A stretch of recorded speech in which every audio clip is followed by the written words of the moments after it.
ఈ అద్భుతమైన సమయం బట్టి, అవకాశం బట్టి ప్రభువు నామమునకే మహిమ, ఘనత, ప్రభావం కలుగును.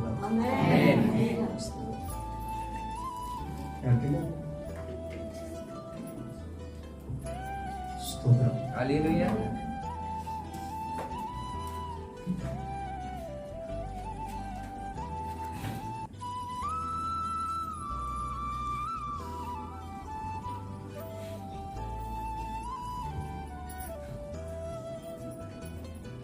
లూకా సువార్త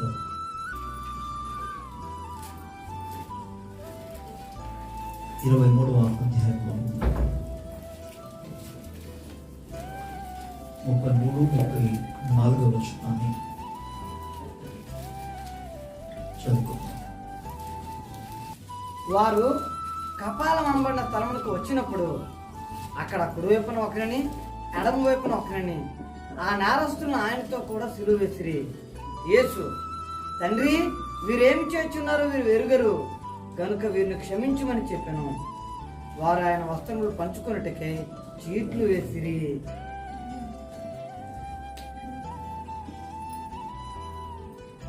చిన్న ప్రార్థన. ప్రేమ కలిగిన మా తండ్రి, నీ నామానికి ప్రేమ స్వరూపుడవు, ప్రేమకు ప్రతిరూపము కలిగిన యేసు, నీకు మా స్తోత్రాలు.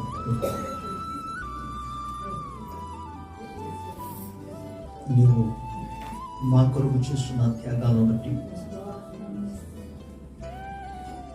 నీకు మా కృతజ్ఞతాస్తుతులు, స్తోత్రాలు చెల్లిస్తున్నాను. నీ మాటలో మేము ధ్యానించడానికి వెళుచుండగా మాతో మీరు మాట్లాడమని, వినగల చెవులు, గ్రహించగలిగిన హృదయాలు అందరికి అనుగ్రహించమని, నీ కృప మీద ఆధారపడి నీ ఆత్మ సహాయమును కోరి యేసయ్య నామములో ప్రార్థించుచున్నాము తండ్రి. ఆమేన్. Praise the lord. దేవునికి స్తోత్రం. హల్లెలూయా. హల్లెలూయా. ప్రియులారా, యేసుక్రీస్తు ప్రభువారు కల్వరి శిలువలో సర్వ మానవుల యొక్క రక్షణార్థమై, విమోచన కొరకై మరణించిన వాస్తవాలు నేటి దినం వరకు కూడా సర్వ ప్రపంచంలో క్రైస్తవ సమాజం అంతా కూడా వీటిని గురించి ధ్యానం చేస్తూ ప్రభువును సమీపిస్తులుగా, ప్రభువుకు ఇష్టలుగా మారుతున్న ఇటువంటి దినాన్ని బట్టి నేను ప్రభువును ఘనపరుస్తున్నాను. యేసు ప్రభు వారు మరణించారనే విషయాన్ని కేవలం మన జ్ఞాపకం మాత్రం చేసుకుంటుంది. ఈ రోజు యేసు ప్రభు మరణించారు. యేసు ప్రభు ఇప్పుడు శిలువ మీద లేడు. 2000 సంవత్సరాల క్రితమే యేసయ్య మరణించి సమాధి చేయబడి లేఖనము ప్రకారము 3వ దినమున తిరిగి లేచి ఆరోహణమై తండ్రి కుడి పార్శ్వమందు అన్ని నామముల కంటే పైనామము కలిగిన వాడై ఆ అధికారమును పొంది ఆశీనుడై ఉండి, అనగా కూర్చునుంది, మనందరి కొరకు ఇప్పుడు మరొక పరిచర్య చేస్తున్నాడు. ఆయన ఈ లోకానికి వచ్చినప్పుడు దేవుని గొర్రెపిల్లగా, ఈ లోకానికి వచ్చినప్పుడు దేవుని కుమారునిగా, ఈ లోకానికి వచ్చినప్పుడు దావీదు కుమారునిగా, ఈ లోకమునకు వచ్చినప్పుడు ఒక బోధకునిగా, ఒక ప్రవక్తగా పరిచయం పొంది మరణాన్ని జయించి తిరిగి లేచిన తర్వాత ఆయన ప్రభువుగాను, క్రీస్తుగాను, అధిపతిగాను నియమించబడ్డాడు. తండ్రి చేత పరలోక రాజ్యం యొక్క కోర్టులో, న్యాయస్థానంలో ఆయన విజయశీలుడుగా సర్వాధికారము పరలోకమందును భూలోకమందును ఆయన పొందుకున్నాడు. దేవుని స్తోత్రం. ఇప్పుడు రెండో భాగముగా ఆయన మన అందరి నిమిత్తమై ఒక ప్రధాన యాజకుని యొక్క పరిచర్య చేస్తున్నాడు. హెబ్రీ పత్రికలో రాయబడిన ప్రకారముగా ఆయన ఆ రక్తమును చేత పట్టుకొని అతి పరిశుద్ధ స్థలములోనికి మనకంటే ముందుగా ఆయన ప్రవేశించాడు. మనం చేసే ప్రతి ప్రార్థన, మనం పాడే ప్రతి పాట, మనం పాడుతున్న స్తుతిస్తున్న ప్రతి ఒక్క స్తుతి, ప్రతి ఒక్క విజ్ఞాపన, ప్రతి ఒక్క విన్నపములు అవన్నీ కూడా ప్రధాన యాజకుడిని బట్టి తండ్రి యొద్దకు అది చేర్చబడుతుంది, అంగీకరించబడుతుంది. హల్లెలూయా. ఈరోజు నీ ప్రార్థన, నా ప్రార్థన, మనకు విన్నపాలు, మనం అర్పించుచున్న ప్రతి ఒక్క అర్పణ తండ్రి అన్న దేవుడు అంగీకరించాలంటే ఎవరిని బట్టి అనగా యేసు క్రీస్తు ప్రభువును బట్టి దాన్ని అంగీకరిస్తాడు. మరి మనం చేస్తున్న ప్రార్థన దేవుని సన్నిధానానికి చేరుతుందా? చేరునట్లుగా రుజువేంటి?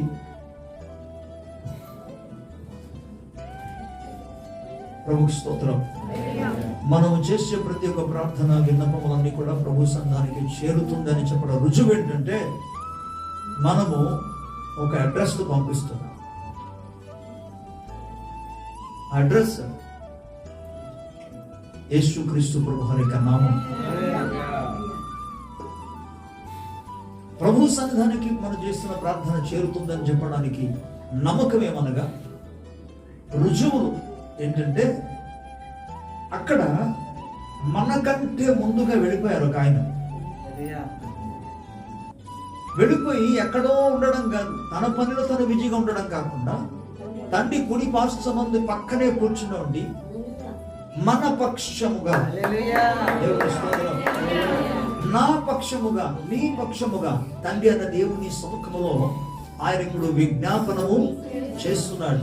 మనం చేసే ప్రతి ప్రార్థన యేసు నామములో అని పలుకుతున్న ప్రతిసారి కూడా తండ్రి అనే దేవుని దగ్గర పక్కన కూర్చోండి. తండ్రి నాన్న, ఇదిగో పలాను వ్యక్తి ప్రార్థన చేస్తున్నాడు, పలాను మార్తమ్మ గాని కానీ, మరియకు కానీ, ఓకే, పలాను యాకోబు కానీ, లేకపోతే యోసేపు కానీ, పేతురు కానీ, ఇదిగో ప్రార్థన చేశారు, వాడు ప్రార్థన అంగీకరించారు.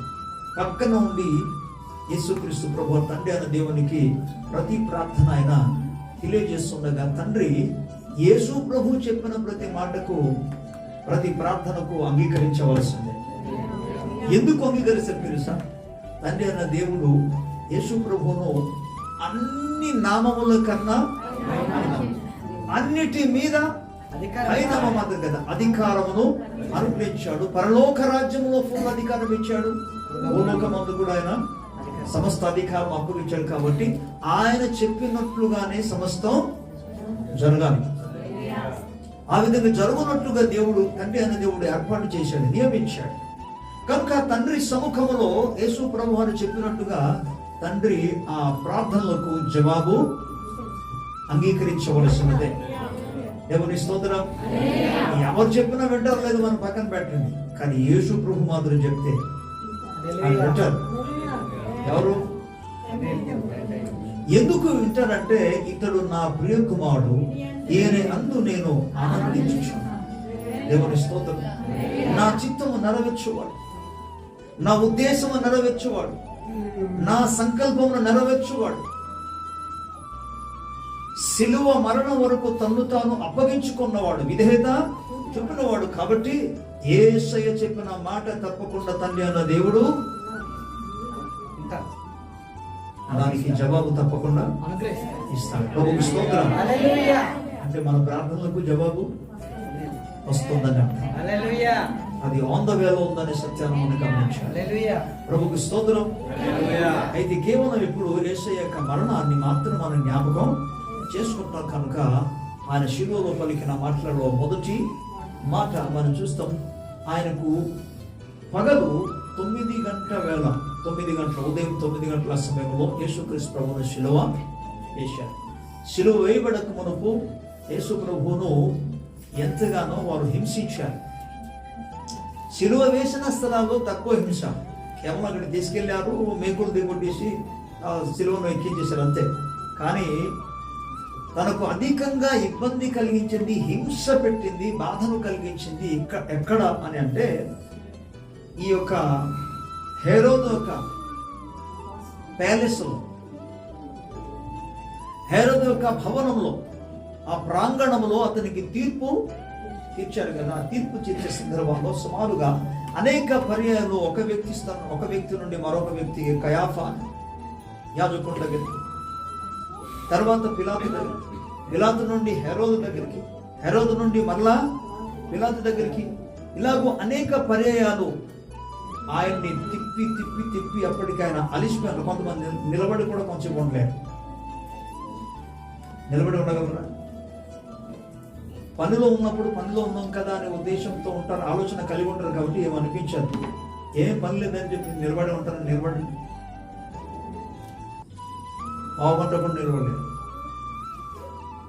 చిరకు పుట్టిస్తుంది. మీరు గమనించండి, ఫిజికల్గా యేసు ప్రభువు యొక్క పొందిన శ్రమను జ్ఞాపకం చేసుకుంటే ఫిజికల్గా ఆయన ఎంతగానో శ్రమను అనుభవించాడు. ఎక్కడి నుండి ఆయన శ్రమ అనుభవించాడంటే, మీ గత కాలంలో జ్ఞాపకం చేశాను, తెలియకపోతే ఒక విధంగా ఉంటుంది, తెలిస్తే ఎక్కడో చెప్పాను, తెలియకుండా దేవుడు కొన్ని విషయాలు ఉంచుతాడు. ఎందుకంటే దాన్ని తెలిస్తే వాటి మూలంగా కలిగే నష్టాలు ఏంటో ఆయనకి తెలుసు. అందుకే దేవుడు కొన్ని విషయాలు చెప్పడు. కానీ యేసు ప్రభువుకి అన్ని తెలుసు.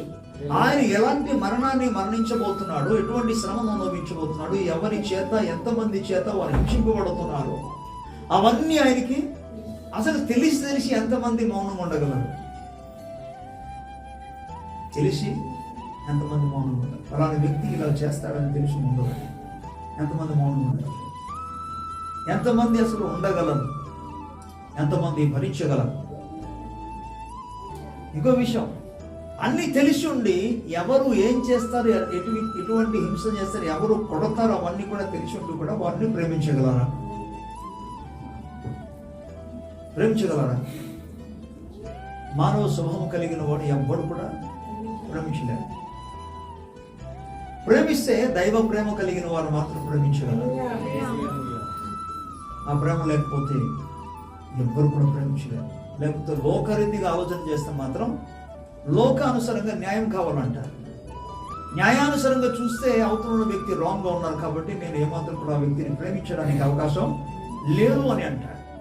కానీ అదే దేవుని కోణంలో మనం వెళ్తే, దైవ ప్రేమతో మనం వెళ్తే తప్పకుండా విషయం ఇక్కడ ఏంటంటే, జరిగిపోయిన తర్వాత కొంతమంది ప్రేమించలేని స్థితిలో ఉన్నారు. కానీ ఇక్కడ విషయం ఏంటంటే, జరగకుండానే అసలు ఏం చేయబోతున్నాడు ముందుగా ఎరిగి ఉండి కూడా ఆయన ప్రేమిస్తున్నాడు. దేవుని స్తోత్రం, హల్లెలూయా. దేవుని లేఖన భాగంలో అందుకే శిలువ వేయబడిన తర్వాత నేను అందుకు చెప్పాను, గెత్సేమనే తోటలోనే ఆయన ఎరిగి ఉండి అందుకే ఆయన మొరబెట్టాడు, ప్రార్థన చేశాడు. ఏమని? తండ్రి నీ చిత్తమైతే ఈ గిన్నెను నా యొద్ద నుండి తీసివేయు. అది కష్టమైన దేవుని చిత్తమే నెరవేర్చబడాలి, అది శ్రమ అయినా దేవుని చిత్తమే నెరవేర్చబడాలి, అది హింస అయినా దేవుని చిత్తమే నెరవేర్చబడాలి, శారీరకమైన అనారోగ్యమైన దేవుని చిత్తమే నెరవేర్చబడాలి, అది అవమానమైన దేవుని చిత్తమే నెరవేర్చబడాలి. అందుకు ఆ గెత్సేమనే తోటలో ఆయన ప్రార్థన చేస్తూ విజ్ఞాపన చేయొచ్చు. లేఖనం సెలవిస్తుంది, ఆయన యొక్క చెమట రక్త బిందువు వలె మారింది. ఆ పదానికి అర్థం ఏంటో తెలుసా? అది సైన్స్ ప్రకారంగా చూస్తే చెమట రక్తంగా ఎలా మారిపోతుంది?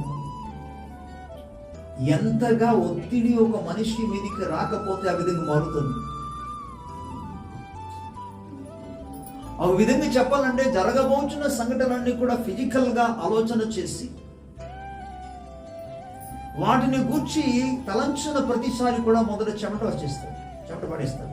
ఓకే, చెమట పట్టిన తర్వాత ఇంకా ఆ ఆలోచన కంటిన్యూగా ఉంటుండగా, ఆ ఆలోచన ఇంకానూ కొనసాగుతుంటే ఆ చెమట కొంత సమయానికి చెమట అంతా కూడా ఆరిపోతుంది.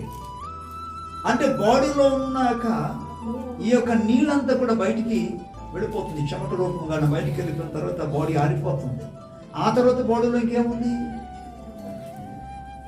రక్తంగా ఉంటుంది.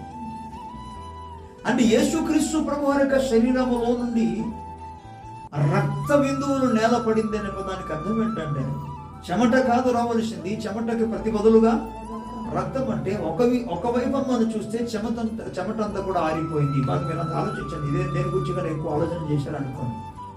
ఏదైనా కష్టాల గురించి, బాధల గురించి జ్ఞాపకం చేసుకోనుకోండి, వాళ్ళకి దాహం వస్తుంది, వీక్ అయిపోతుంది, నీరు కావాలి.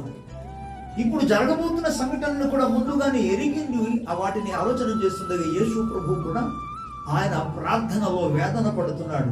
ఎంత కలవరం పొందాడంటే ఫిజికల్ గా మీరు ఆలోచించండి, ఎంత కలవరం పొందాడంటే ఆయన వెళ్ళి ప్రార్థన చేస్తున్నాడు, వచ్చి చూస్తున్నాడు. వచ్చి చూడాల్సిన పని ఏమన్నా?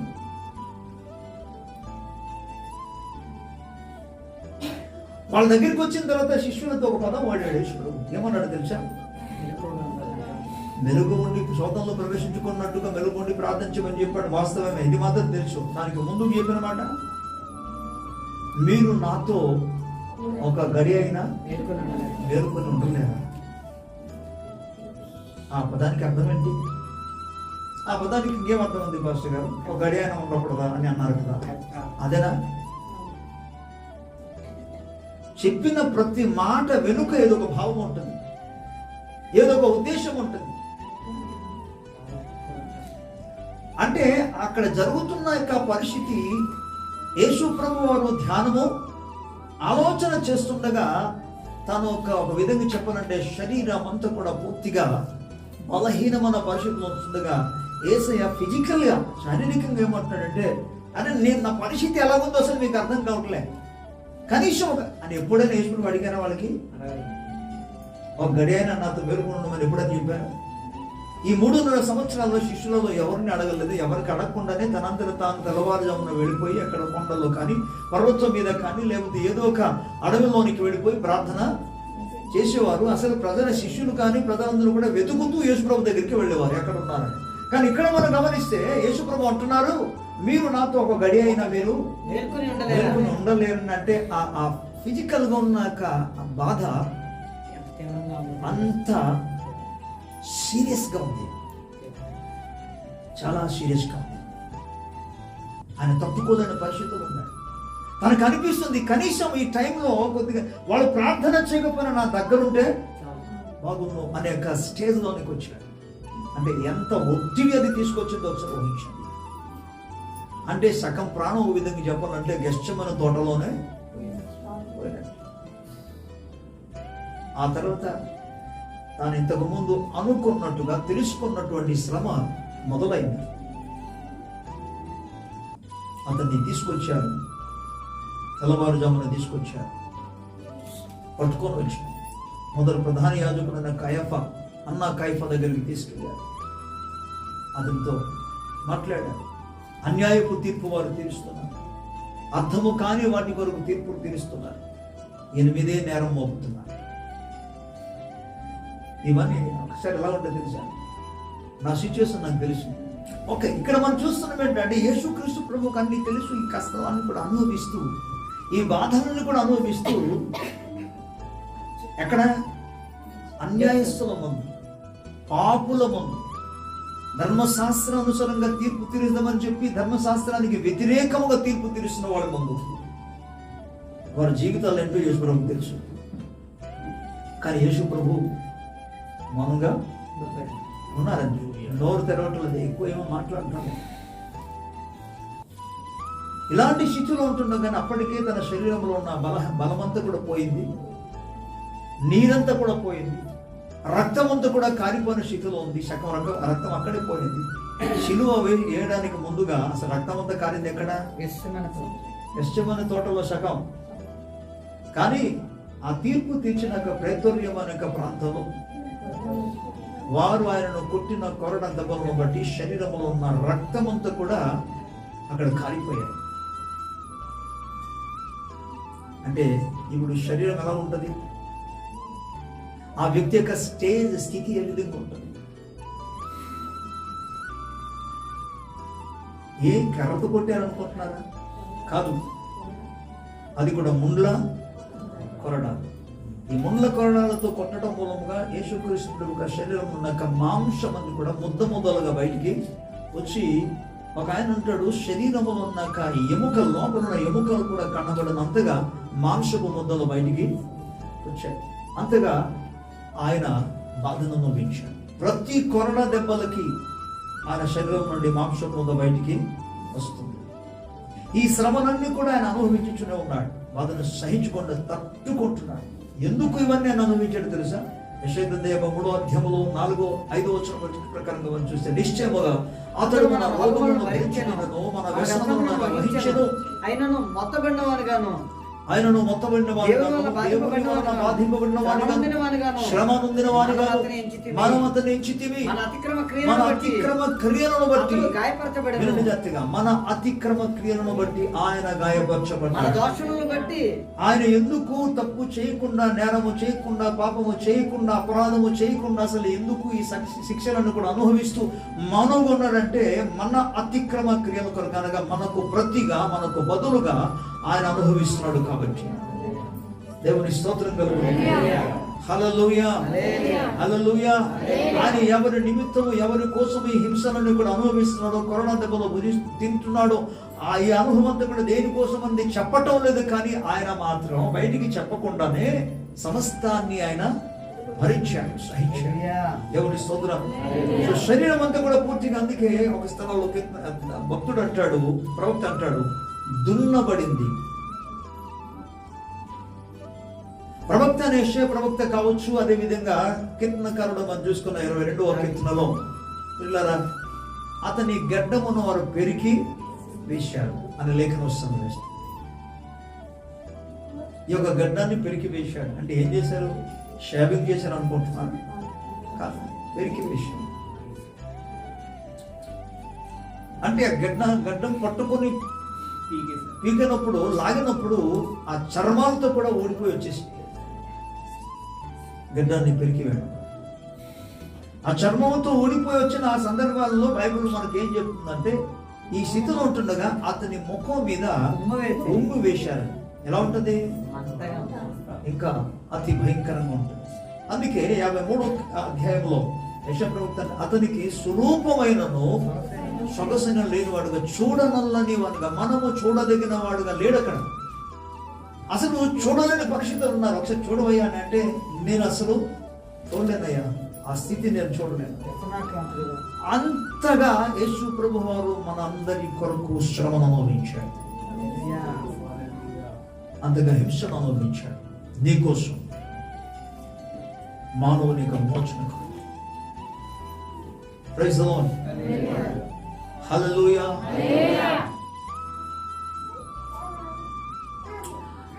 అంత మధ్యన కాకుండా తన యొక్క పొందిన దెబ్బలు, అంటే ప్రతి అనుభవిస్తున్న ప్రతి దాంట్లో కూడా మనకు ఆశీర్వాదం.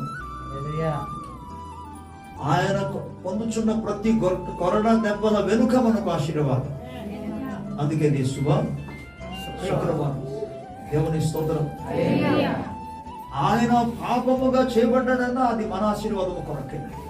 ఆయన శాపగ్రస్తుడుగా మారాడు అన్నా మన ఆశీర్వాదము కొరకే. ఆయన దారిద్ర్యునిగా మారాడు అన్నా మన ఆశీర్వాదము కొరకే. ఆయన గాయపరచబడ్డాడన్నా, దెబ్బను అనుభవించాడన్నా మన ఆశీర్వాదం. ఆయన మౌనముగా సహించాడని కూడా మన ఆశీర్వాదమే. ప్రభుకి స్తోత్రం, గట్టిగా స్తోత్రం చెప్పాలి. మన ఆశీర్వాదము కొరకే ఆయన సహించాడు, భరించాడు, మౌనంగా ఉన్నాడు. ఏంటి? తప్పు చేసిన వాడు కొడితే మౌనంగా ఉంటాడు. ఇంకొకసారి తప్పు చేసిన వాడు కూడా అవతల నుండి గెలవాలని, అక్కడ నుండి తప్పించుకోవడానికి ప్రయత్నం చేస్తూ తిరిగి ప్రతి జవాబు ఇస్తాడు తప్పు చేసిన వాడు కూడా. వాళ్ళంటప్పుడు తప్పు చేయని వారికి ఎలా ఉంటుంది? మాట్లాడతారు కదా. కానీ ఇక్కడ ఆయన తప్పు చేయకుండా కూడా, ఏ నేరము చేయకుండా కూడా నోరు తెరవాలి. ప్రభుకి స్తోత్రం కలుగుతుంది. ఎందుకు? అందుకే మౌనంగా ఉండొద్దు, ప్రార్థన చేయండి. మౌనంగా ఉండొద్దు, పరిశుద్ధులతో మాట్లాడండి. మౌనంగా ఉండొద్దు, దురాత్మలను గద్దించండి. దేవుని స్తోత్రం, గట్టిగా స్తోత్రం చెప్పాలి. ఆయన ఎందుకు నోరు తెరవకుండా మౌనంగా ఉన్నారు? ఎందుకు తెలుసా? నీవు నోరు తెరచి సత్యాన్ని ప్రకటించడానికి, నీవు నోరు తెరచి దేవుని గుణాతిశయమును ప్రచురము చేయటానికి, నీవు నోరు తెరచి యేసు క్రీస్తు నామములో వ్యాధి బాధలను, చీకటి శక్తులను, అంధకార శక్తులను, బంధకాలను, చెరను విడుదల ప్రకటించడానికే నీ నోరు తెరిచి నీవు మాట్లాడాలని ఆశ కలిగి ఆయన నోరు తెరవాలి. మనం ఉన్నాయి. దేవుని స్తోత్రం, హల్లెలూయా. ఆయన తల దించుకున్నది దేనికంటే? నీ తల ఎత్తడానికి. ప్రభుకు స్తోత్రం. హల్లెలూయా. యేసుక్రీస్తు ప్రభువారు అనుభవించిన ప్రత్యేక శ్రమను మన కొరకు, ప్రతి సింగిల్ శ్రమ అంతా కూడా నీ కోసమే, నీ మేలు కొరకు, నీ క్షేమం కొరకు. హల్లెలూయా. వీటిని జ్ఞాపకం చేసుకుంటే అప్పుడు ఏం చేస్తాం? కృతజ్ఞత నీళ్ళు పుట్టుకొని రావాలి, ప్రభువుకి స్తుతులు చెల్లించాలి. అందుకే స్తుతించకుండా మనం ఉండలేవు. పౌలు అందుకంటాడు, అయ్యో బాబోయ్, నన్ను ప్రేమించి నా కొరకు తను తాను అప్పగించుకొని ఉన్నా. ఎందుకంటే ఆయన నన్ను ప్రేమించాడు, ఆయన నన్ను ప్రేమించి తన ప్రాణమును నరపోచాడు. కాబట్టి ఇక్కడ నుండి నేను జీవించిన జీవితకాలం, మిగిలిన జీవితకాలం నా కొరకు ఎవరైతే నన్ను ప్రేమించాడో, ఎవరైతే నా కొరకు తనను అప్పగించుకున్నాడో, ఆ దేవుని కుమారుని విశ్వాసం మూలంగా మాత్రం నేను బ్రతుకుతాను, జీవిస్తాను. ప్రభువుకి స్తోత్రం. హల్లెలూయా. ప్రియమైన దేవుని ప్రజలారా, యేసుక్రీస్తు ప్రభువారు మన కొరకే, మానవుల నిమిత్తమే. నువ్వు మానవుడు అని అంటే, నువ్వు మనిషి అంటే నీ కోసం ఆయన మరణించాడు, విమోచించడానికి, రక్షించడానికి. ప్రభువుకి స్తోత్రం. హల్లెలూయా. ఈ శ్రమలన్నీ కూడా అనుభవిస్తూ అటువంటి శ్రమలలో ఉంటుండగా మీరు గమనించండి, మరలా అతని వస్త్రమును ధరింపచేసి ఈ లోపల అతనికి తీర్పు తీరుస్తూ, ఇంకా పిలాతు చెప్పిన మాట ఏంటి? హేరోదేమో ఆయన దగ్గర నాకేం కనబడలేదని పంపించేశాడు. అంటే ఏ నేరము కనబడలేదని హేరోదు పంపించేశాడు. మళ్ళా పిలాతు దగ్గరికి వస్తే పిలాతు మళ్ళా ప్రశ్న అడిగాడు, ఆయనలో ఏ నేరము లేదు. అంత మాదిరిగా కూడా పిలాతు భార్య అక్కడ సాక్ష్యం కూడా చెప్తుంది, ఏమండి తనకి ఏం చేయొద్దు సుమా, అతని విషయంలో రాత్రి నేను చాలా బాధపడ్డా, ఆయన నీతిమంతుడండి, అతనికి ఏమాత్రం కూడా ఎటువంటి యొక్క అన్యాయపు తీర్పు మీరు తీర్చడానికి వీళ్ళేదు, జాగ్రత్త అని చెప్పేసి ఆమె సలహా ఇచ్చింది. ఆ చెప్పింది, ఏమి చెప్పినా సరే అన్ని తెలిసి ఉన్నా సరే ఈయన ఏమీ చేయలేక ఆయన తన చేతులు కడుక్కొని అంటున్నాడు, ఈయన అపరాధ విషయంలో నాకు ఎలాంటి శిక్షణ నా మీదకి రావడానికి వీళ్ళదు, నా తప్పు ఏమీ లేదయ్యా, ఇది అందుకే ఇదిగో నా చేతులు కడిగేస్తున్నాను అంటూ చేతులు కడుక్కొని ఆ శిక్ష మీరు అనుభవించండి. ఎందుకంటే ఈయనలో ఏ నేరము కనబడలేదు. ఏ నేరము కనబడని వారికి శిక్ష విధింపు ఇచ్చే శాసనాలు కానీ, న్యాయపీఠము కానీ ఎక్కడైనా ఉన్నదా?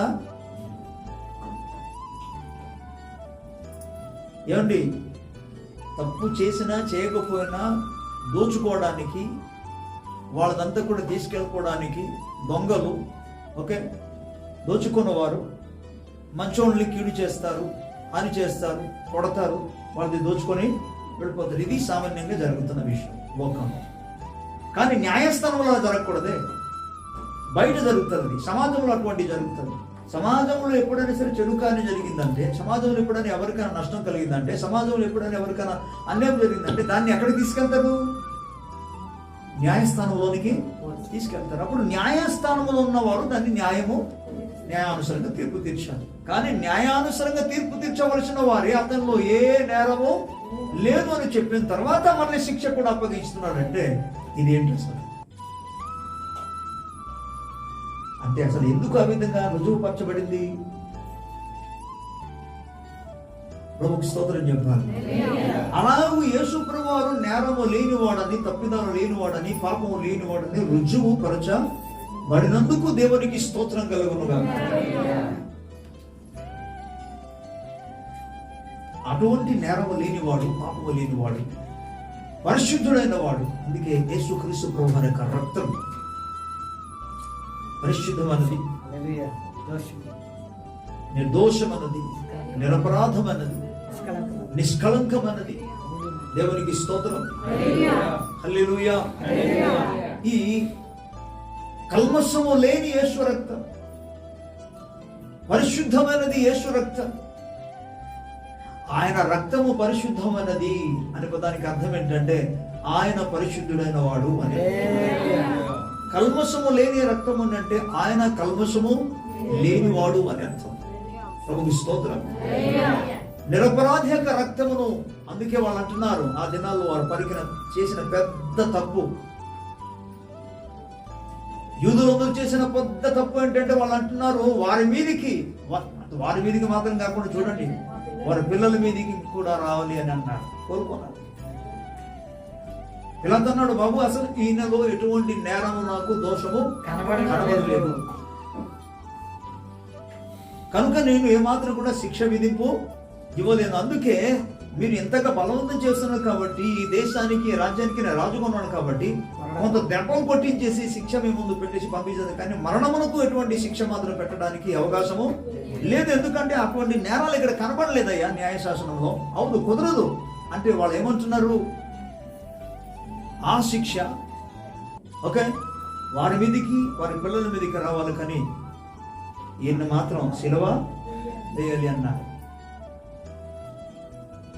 కాబట్టి అంటున్నాడు, మీరు అలా కోరుకుంటున్నారు కాబట్టి మిమ్మల్ని కూడా తృప్తిపరచాలి, సంతోషపరచాలి కదా ఒక రాజుగా. అందుకే నేనేం చేయడానికి అవకాశం ఉంది కాబట్టి నా చేతులు కడేసుకుంటున్నాను అయ్యా. మీ ఇష్టం, మీరు తీసుకెళ్లి శిలువ వేస్తారు, ఏం చేస్తే చేసుకోండి. న్యాయానుసారంగా చూస్తే మాత్రం శిక్ష విధించడానికి నాకు ఎలాంటి నేరము దోషము కనబడలేదు. అయినా అప్పగించాడు. ఇది ఎవరి తప్పు? లేఖనాలు నెరవేర్చబడటానికని. ఎందుకంటే ఆయన సిలువ వేయబడవలసినదే. ప్రభుకి స్తోత్రం చెప్పాలి. 53వ అధ్యాయంలో యెషయా గ్రంథంలో ఏమి రాయబడిందంటే, ఆయనను మొత్తుట, ఎవరిని? యేసుక్రీస్తు ప్రభువును మొత్తుట ఆయనకు అవిష్టమాయను. తండ్రి అయిన దేవునికి ఇష్టమాయను.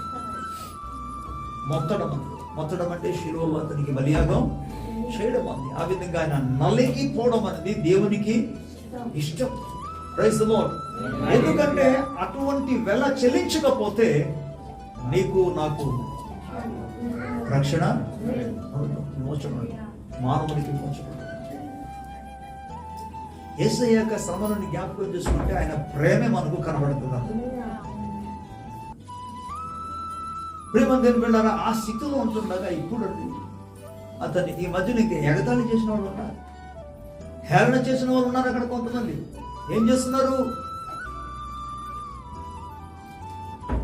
అప్పటికప్పుడే ఒక ఊదారంగు వస్త్రం ధరింపజేసి అతనికి తల మీద ఒక ముళ్ళ కిరీటం పెట్టి చేతికి ఒక రెల్లునిచ్చి వాళ్ళు ఏమంటున్నాడు, ఇదిగో యూదుల రాజు అంటున్నాడు. ఎగతాళి చేస్తాడు.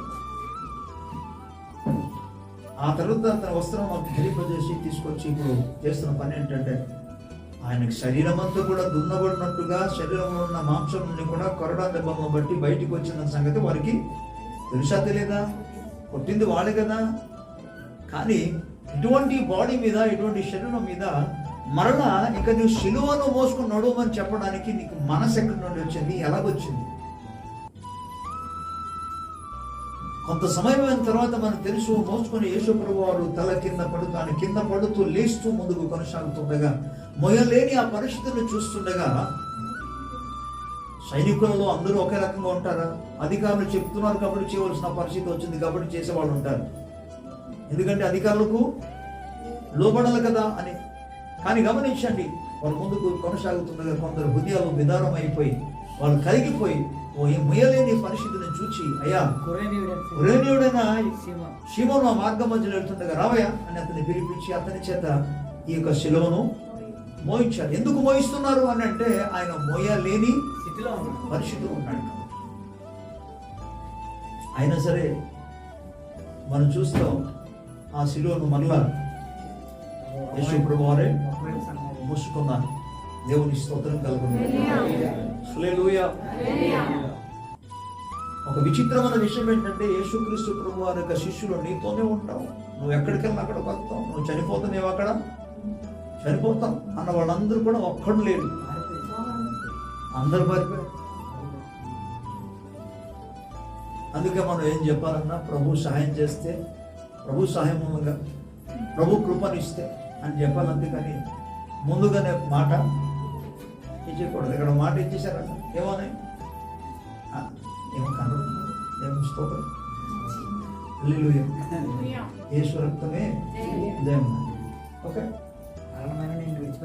మరణమైనా సరే విడిచిపెట్టమని చెప్పిన వ్యక్తులు అందరూ కూడా ఒక్కడు లేడు అక్కడ, అందరూ వెళ్ళిపోయారు. ఎంత గొప్ప భాగ్యమో! శ్రమంలో కూడా కొంత బేర్చలను భరించడానికి, కొంత సహకారం అందించడానికి కురేనీయుడైన సీమోను.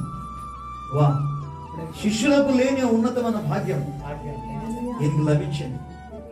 దేవుని స్తోత్రం కలుగు. హల్లెలూయా. ఓకే, స్లో విషయాలు స్లో పట్టు. యేసుక్రీస్తు ప్రభు ఆ శిలువ మీద నుండి చేస్తున్న ప్రార్థన, తండ్రి వీరేమి చేయుచున్నారో వీరు. నిజంగా యేసు ప్రభు చేసిన ప్రార్థన రైట్. ఎందుకు తెలుసా? నిజంగానే వాళ్ళు ఏం చేస్తున్నారో వారికి తెలియదు.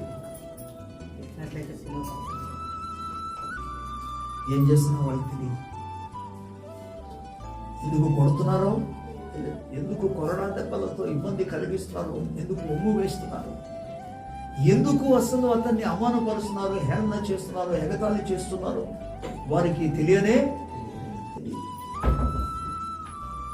ఈ రాజకీయాల్లో కూడా ఈనాడు రాజకీయాలు ఎలాగుందో ఆ రోజు ఆ దినాన్న మాత్రం ధర్మపీఠంలో రాజకీయాలు. ధర్మపీఠం అనే పదాన్ని ఎందుకు వాడానంటే, యేసు ప్రభును శిలువ వేయమని కేకలు వేసింది ఎవరు?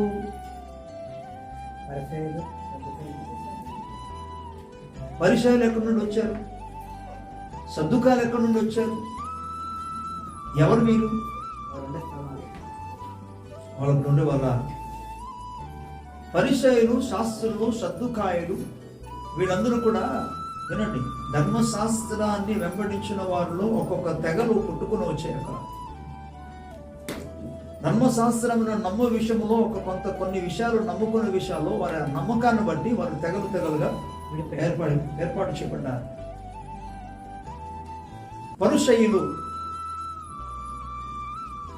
ఎవరైతే అధిక నిష్ట కలిగి ఉంటారో ఈ భక్తి విషయంలో, వాళ్ళు ఇశ్రాయేలు ప్రజలే. ఇశ్రాయేలు ప్రజల నుండి అధిక నిష్ట, భక్తిలో అధిక నిష్ట కలిగిన వాళ్ళందరూ కూడా పరిసయ్యులుగా వారు ఎంచబడ్డారు. ఈ పరిసయ్యులు కూడా తెగలుగా మారిపోయి సద్దుకాయలు అనేవాడు కూడా వచ్చారు. పరిసయ్యులు ఎవరంటే భక్తిలో నిష్ట కలిగిన వారు, కానీ వారి విశ్వాసములో చిన్న తేడాలు ఉన్నాయి. ఏంటి తేడా అంటే, పరిసయ్యులు పునరుత్థానమును గురించి అడుగుతారు, ఆత్మల గురించి, దేవతల గురించి నమ్ముతారు. పునరుత్థానాన్ని నమ్ముతారు, ఆత్మలు ఉన్నాయని నమ్ముతారు, అలాగే దేవదూతలు ఉన్నారని ఎవరు నమ్ముతారు? ఇప్పుడు చెప్పండి, పరిసయ్యులు నమ్ముతారు. కానీ సద్దుకాయలు మాత్రం పునరుత్థానం ఉన్నదని వారు నమ్మరు. ఈ తెగ వారి విశ్వాసాన్ని బట్టి తెగలు వేరు చేయబడింది. అర్థమైందా? అంటే వీళ్ళందరూ ఎవరు?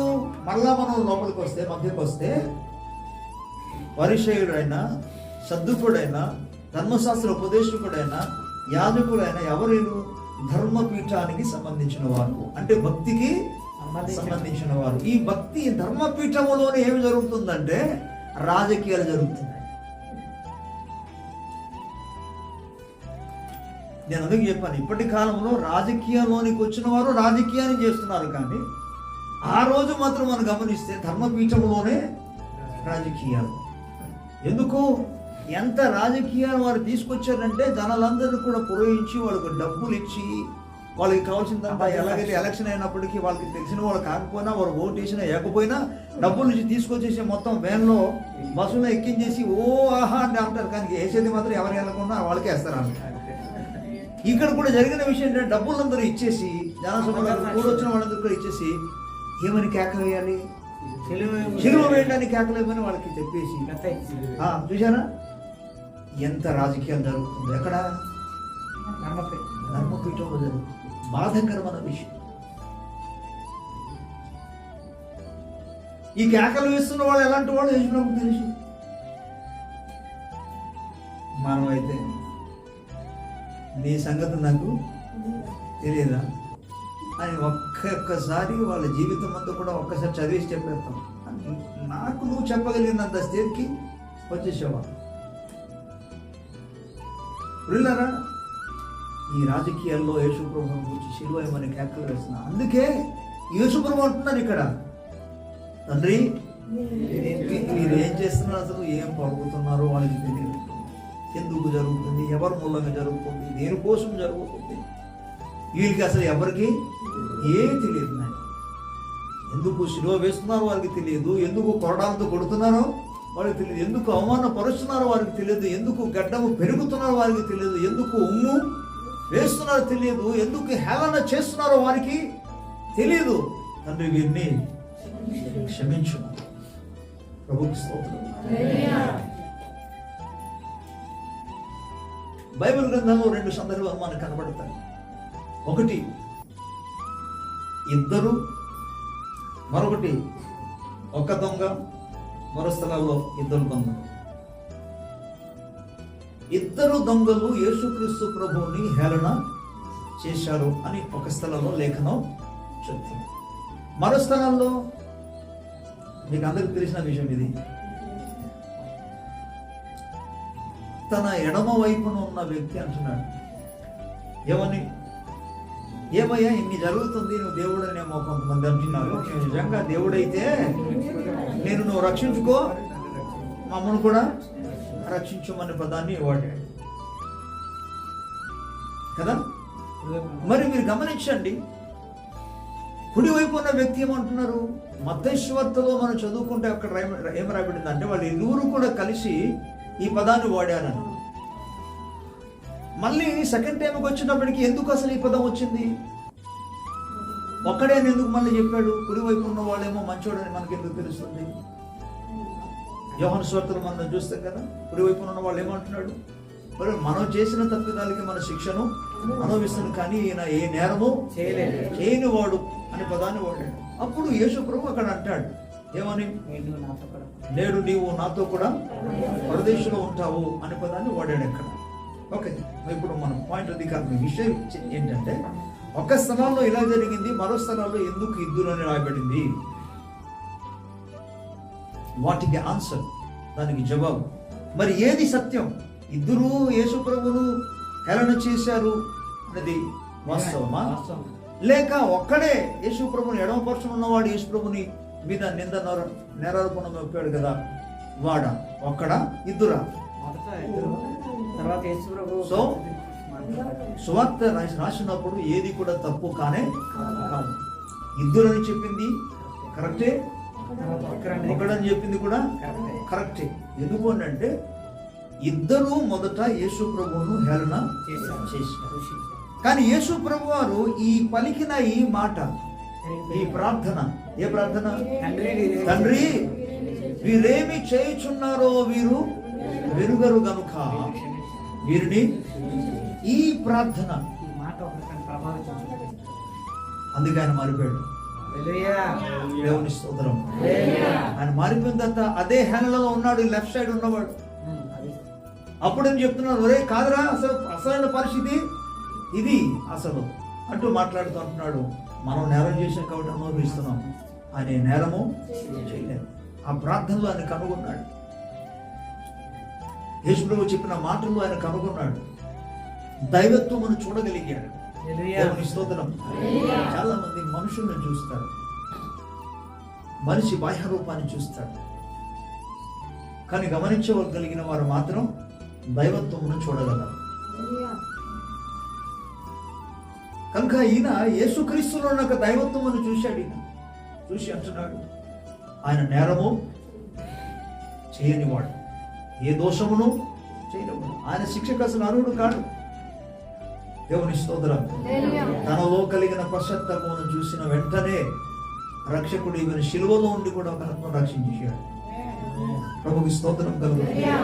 అంతా మనకు క్షేమంగా ఉన్నా చెప్పండి, ఎవరితో చెప్పడం కనపడదు. అసలు ప్రార్థన కోరికలకే రాము మనం సరిగ్గా. కానీ మీరు చూడండి, శిలువలో శ్రమను అనుభవిస్తూ కూడా ఒక ఆత్మను రక్షిస్తూ అంటాడు, నేడు నీవు నాతో కూడా ప్రదేశంలో ఉంటావు. దేవుని స్తోత్రం. లెఫ్ట్ సైడ్ ఉన్నవాడు కూడా ఒకవేళ పశ్చాత్తాపం కలిగి ఉంటే నేడు మీరు ఉండేవాడు కదా, కానీ నేడు నీవు అన్నాడు. ఎందుకు? ఒక్కడే. రక్షణ పొందడానికి దేవుడు అందరికీ అవకాశం ఇస్తున్నాడు, కానీ పశ్చాత్తాపం పొందిన వారికి మాత్రం రక్షణ కలుగుతుంది. ఇది మర్చిపోవద్దు. ప్రభుకి స్తోత్రం. పిల్లరా, యేసయ్య పలికిన ఈ ప్రార్థన, ఈ మాటను బట్టి మనం ఎంతో ధన్యులం. ప్రభుకి స్తోత్రం. ఆయన పలికారు కాబట్టి ఈరోజు కూడా మనం వెళ్ళి ప్రభు క్షమించమని అడిగినప్పుడు క్షమాపణ ఇవ్వడానికి, క్షమాపణ దొరకడానికి ఒక అవకాశము తలుపు దేవుడు మన కోసం తెరిచాడు. దేవుని హల్లెలూయా. ఈ మాట చెప్పి నేను ముగిస్తాను. చాలా అద్భుతమైన మాట యేసయ్య పలికిన మాట ఏంటది? క్షమించు కదా. ఎంతమంది సంతోషంగా ఉంది? సంతోషంగా గొప్ప రైట్. ప్రభుకి స్తోత్రం. ఈ యేసు ప్రభు గారు మరో మాట చెప్పాడు, నేను మిమ్మల్ని క్షమించిన మీరు కూడా క్షమించండి నాన్న అన్నాడు. ప్రభుకి స్తోత్రం. మరి ఎంతమంది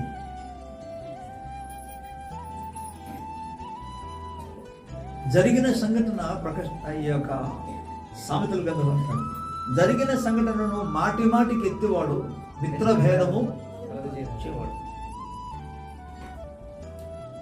ఒక విషయం ఏదైనా జరుగుతుంది, జరగదు అనగలిగినడానికి అవకాశం లేదు. ఎందుకంటే తప్పకుండా నువ్వు రక్త మాంసంలో ఉన్నావు కాబట్టి, నీలో అహం అనేది ఉన్నది కాబట్టి అవన్నీ జరుగుతాయి. యేసు ప్రభువు శిలువలో మరణించాడు.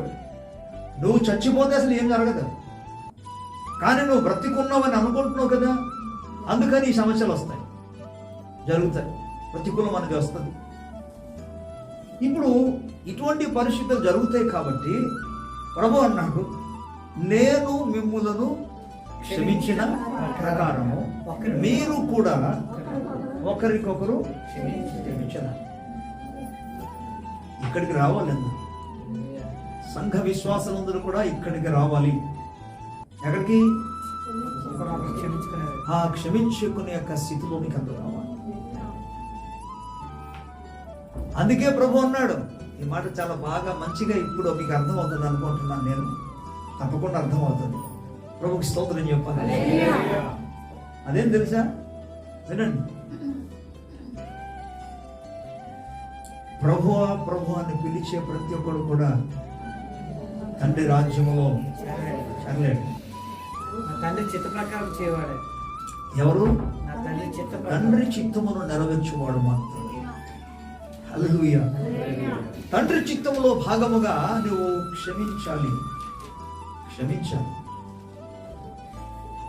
Praise the lord. హల్లెలూయా. తండ్రి చిత్తంలో భాగం అది క్షమించడం. అందుకే బైబిల్ పట్టుకున్నంత మాత్రాన, ప్రభు మందిరానికి వచ్చినంత మాత్రాన, ప్రభు రాజ్యంలో ప్రవేశిస్తావని గ్యారంటీ మాత్రం లేదు. గ్యారంటీ నేను ఇవ్వగలను. ఇప్పుడు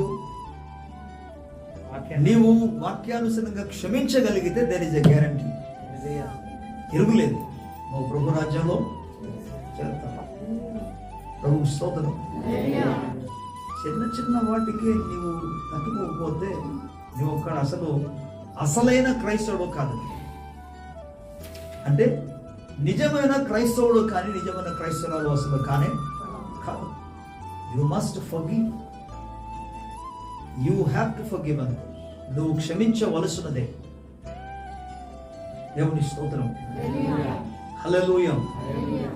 ఎందుకంటే క్షమించకపోతే అవతల వ్యక్తి బాధ అనుభవిస్తాడు, అవతల వ్యక్తి కష్టం అనుభవిస్తాడు, అవతల ఉన్న వ్యక్తి కొన్ని విషయాలు నష్టపోతాడు అనే సంగతి పక్కన పెట్టండి. క్షమించకపోతే నీకు రావాల్సిన ఆశీర్వాదం రాకుండా నీ విషయంలో తలుపులు మూయబడతాయి.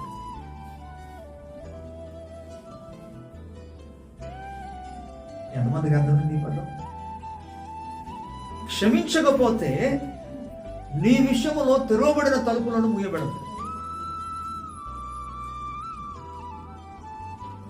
అందుకే క్షమించాలి. ఇప్పుడు క్షమించవలసింది ఎవరి కోసం చెప్పండి? క్షమించవలసింది వాళ్ళ కోసం కాదు. నిజానికి చెప్పాలంటే అసలైన విషయం ఏంటంటే మన కోసం అది క్షమించాలి. స్వార్థంతో క్షమించాలి అసలు. ఎందుకంటే క్షమించకపోతే నీ ప్రార్థన దేవుడు వినడు. క్షమించకపోతే దేవుని సందులో నీ ప్రార్థన చేరదు. క్షమించకపోతే నువ్వు పొందవలసిన ఏ ఆశీర్వాదం కూడా పొందవు. అందుకు నువ్వు క్షమించవలసింది వాళ్ళ కోసం కాదు. వాళ్ళు ఇబ్బంది పెట్టారు, ఓకే. కష్టం పెట్టారు, ఓకే. శ్రమ పెట్టారు, ఓకే. అవమానపరిచారు, ఓకే. నిన్ను కొట్టారు, ఓకే. తిట్టారు, ఓకే. వెళ్ళిపోమన్నారు, ఓకే. మరి ఏ తప్పు చేయకుండా యేసు ప్రభు అంతగా శ్రమ అనుభవించాడు కదా, హింసను అనుభవించాడు కదా. ఆయన చేస్తున్న ప్రార్థన తర్వాత ఏం చెప్తున్న విషయం ఏంటి? దేవుడు క్షమించిన ప్రకారము, అంతే, క్షమించాలి. దేవుని స్తోత్రం. ఇంకో మాట చెప్పారు, మీరు క్షమించకపోతే మీ పరలోకపు తండ్రి కూడా క్షమించాడు. ఒక వ్యక్తి దేవుని రాజ్యాల్లో ప్రవేశించాలంటే దేవుడు ఏం చేయాలి? క్షమించాలి కదా. మనిషి తప్పిదాలు, మనిషి పాపాలు క్షమిస్తే కూడా దేవుని రాజ్యంలో ప్రవేశిస్తాడు. ఇప్పుడు ఆయన క్షమించకపోతే నువ్వు ఎక్కడికి వెళ్తావు? ఎక్కడికి వెళ్తారు? ప్రభు క్షమించకపోతే ఎక్కడికి వెళ్తారు? మరి ఇంతకాలం యేసుప్రభుని గురించి విని, యేసుప్రభుని నమ్ముకొని, ఇంతకాలము ఆదివారం అయిందన్న వెంటనే, నేను మామూలుగా విశ్వాసి కోసం మాట్లాడుతున్నా, అందరి కోసం కాదు. నువ్వు ఎలాగైనా ఈరోజు ఆదివారం వచ్చింది కదా, నేను ముందుగా వెళ్ళాలి, ప్రభు సన్నిధానికి వెళ్ళాలి, వాక్యం అనాలి, ప్రభు దగ్గర నేను పాటుపడాలి, చర్చలో ఏదో ఒక విషయంలో నేను పాలు పొందాలని ఆసక్తి కలిగి పడాలి కదా. ఈ బీచ్ రోడ్లో మీటింగ్ జరుగుతుందంటే అక్కడ వెళ్తాను. అలాగే స్వర్ణ భారతిలో మీటింగ్ జరుగుతుందని చెప్పారు. పలానా పాస్టర్ గారు ఎక్కడ నుండో వస్తున్నారట, వైజాగ్ నుండో లేకపోతే విశాఖపట్నం నుండి వస్తున్నారా, ఎక్కడ నుండి వస్తారా? ఓకే, ఎక్కడి నుండి వచ్చారు కాబట్టి వెళదాం, మన వాక్యం విందాం, ఉద్యమ కోడిగా జరుగుతుంది, పలానా దగ్గర సదస్సు జరుగుతుంది అని. ఇక్కడే కాదు, ఇంకేముంది, పెద్ద గొప్ప దైవజనుడు వస్తున్నాడు హైదరాబాద్కి, అక్కడికి ఒకసారి వెళ్దాం, బెంగళూరు వెళ్దామని మొత్తం దేశంలో ఉన్న పట్టణం మంది కూడా తిరిగేసి ఆయా ప్రాంతానికి, స్థలానికి వెళ్ళి తిరిగి వచ్చేసిన తర్వాత ఇన్ని సంవత్సరాలు యేసు ప్రభువును గురించిన వార్తలు విని విశ్వసించి నడిచిన నీవు క్షమించకపోతే ఆఖరికి ఎక్కడికి వెళ్తావు? అరే, ఇంతకాలం ఇన్ని సంవత్సరాలు పడిన ప్రయాసంతో కూడా ఒక్క క్షమాపణ అనే దాంట్లో నువ్వు పోగొట్టుకుంటావా? అర్థమవుతుంది అనుకుంటున్నాను. దేవుని స్తోత్రం. కేవలం ఒకే ఒక అంశాన్ని బట్టి నువ్వు సమస్తాన్ని పోగొట్టుకుంటావా? ఇన్ని సంవత్సరాల భక్తి అంతా కూడా, ప్రయాస అంతా కూడా అర్థం చేసుకుంటావా? ఎందుకు వచ్చింది? ఎందుకు అపవాదికి అవకాశం ఇవ్వడం? అందుకు దెబ్బకు వాడు తల కింద దించుకొని తోక ముడుచుకొని వెళ్ళిపోవాలి. ఏమని నేను నిన్ను క్షమిస్తున్నానని చెప్పిన వెంటనే వాడు తోక ముడుచుకొని అలా వచ్చింది. దేవుని స్తోత్రం. హల్లెలూయా. పిల్లరా, యేసయ్య మన కొరకు ప్రార్థన చేసి, మీరేం చేస్తున్నారో మీరు ఎరుగరు. మనం కూడా ఏం చెప్పాం? ఏం చేస్తున్నారో ఎరుగరంట. తెలిసి ఇలా ఇబ్బంది పెట్టాడు. అందుకే క్షమించడం కుదరదు. కుదరకపోతే నష్టం ఎవరిది నాయన? ఎవరిది? ఈరోజు ఒక నిర్ణయం తీసుకోండి, క్షమించాలా క్షమించకూడదా? అందుకు కొద్ది గట్టిగా చెప్పండి. దేవునికి స్తోత్రం. ఇప్పుడు చెప్పడం కాదు, పరిస్థితులు నేను ఎదుర్కొన్నప్పుడు క్షమించాను. స్తోత్రం. ప్రభు మహాకృపలో అనేకమైన అనుభూతిలో నన్ను నడిపించారు. ఆయన్ను నేను ఎరుగుదు.